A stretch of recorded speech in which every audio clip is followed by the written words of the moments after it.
Oliver's joining me here on set now to have a look at the French newspapers. It looks like it's going to be the last roll of the dice for François Hollande. He's trying to save his chances of re-election in 2017, Oliver. Yes, Libération reports that the Socialist Party is trying to stem the tide of unpopularity and win back support for the president.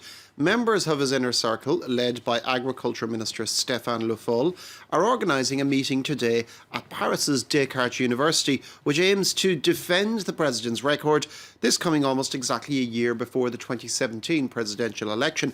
The event is being called EO la gauche, which is sort of hard to translate. I suppose you could say sort of wake up the left. Yeah. Among the achievements the meeting wishes to highlight are a health bill that the government has passed, retirement at 60 for people with long careers, and also more investment in education and culture. None of it is very glamorous or high profile, so it might be a tough sell to the voters. But Stéphane Le Foll wants to, quote, reactivate the left-right cleavage in French politics and showing the ruling socialists to be clearly different in substance from the opposition.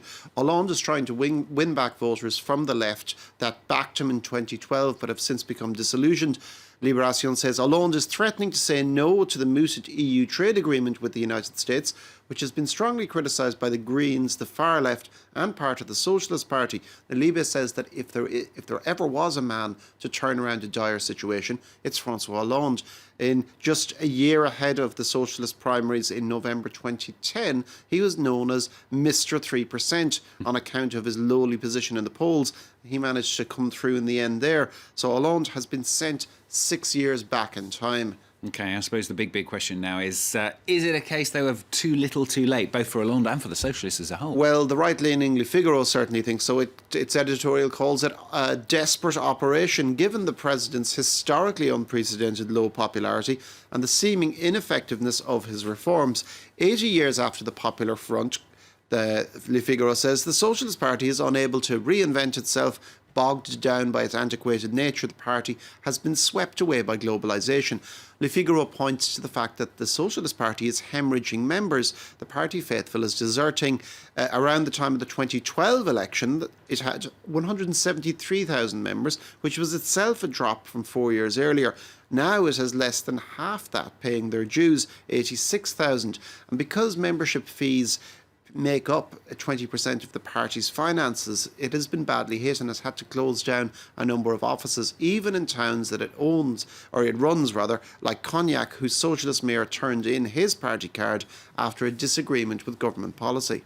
Now, you mentioned as well that planned EU-US trade agreement. We've been talking about it in the news as well, of course. It's proven to be quite controversial in Europe. Barack Obama using his time here in Europe to try and get this deal finalised. That's right. The Paris Daily Le Parisien reports that the Americans have a secret plan to wrap up the transatlantic trade and investment partnership, a treaty that it says could really shake up our modes of consumption.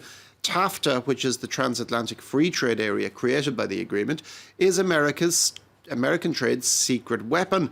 Uncle Sam is rubbing its hands, continues Le Parisien. Among the big points of controversy for Europeans are the likelihoods of American pork and beef going on the European market, despite being raised with growth hormones that have long been banned in the EU.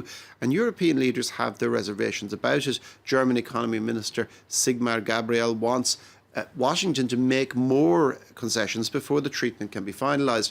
And the circumstances around it are a little bit murky. The treaty can only be consulted behind closed doors. French Green MP Danielle Auroi has said that she has been able to consult the TAFTA documents, but only in absolute secrecy under pain of legal action.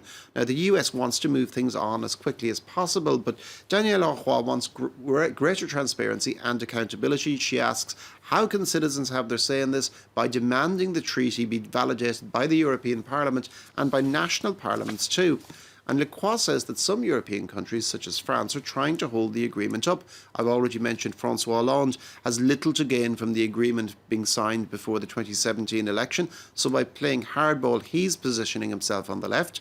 The communist daily L'Humanité also notes that Barack Obama's intervention on behalf of David Cameron, where he pleaded with the UK to stay in the EU, is all about keeping the free trade agreement on track. Obama notably said that the UK would have to go to the back of the queue for any future deal if they do break with Brussels.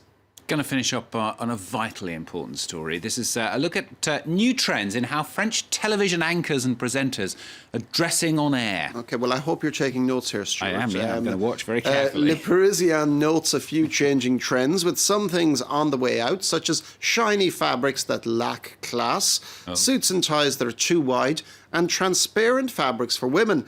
On the way in are dressing simply, wearing your own jeans to make you look at ease and natural, dressing soberly if you're already fortunate enough to be very pretty, and even showing a bit of cleavage. Now, this being France, I presume that last one is recommended for the ladies and not for the gents. Yeah, I was going to say, do you want me to take my shirt off? Can I cut this to make it a bit thinner then? I think it's regulation. Too wide? I think it's fine. Yeah. I think we'll cope. All right, thank you very much, Oliver. He's got the answer. Don't wear one at all. Oliver Farry, look at the French press. Thanks very much.